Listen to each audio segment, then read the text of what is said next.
ఈరోజు 11వ వారం కదా. ఈరోజు నా పూజది వ్రతంది లాస్ట్ వారం కాబట్టి ఈరోజు నేను పులిహార చేశాను.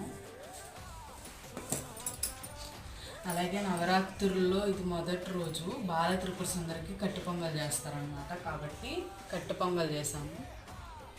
నెయ్యి వేసి చక్కగా చేశాను అన్నమాట. టమాటా పప్పు,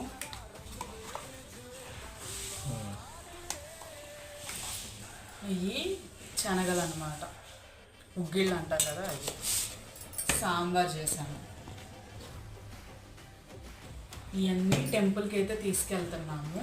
అంటే మేమిద్దరమే కదా, ఎక్కువ చేసేసాను. ఎప్పుడు వ్రతం విరమించేటప్పుడు మన చేతన ఇంత ఎవరో ఒకరికి అన్నదానం అయితే చేస్తారు. ఇంకా మా స్తోమత తగ్గట్టు, నా ఓపిక తగ్గట్టు నేనైతే ఈరోజు ఇవి చేశాను. ఇంకా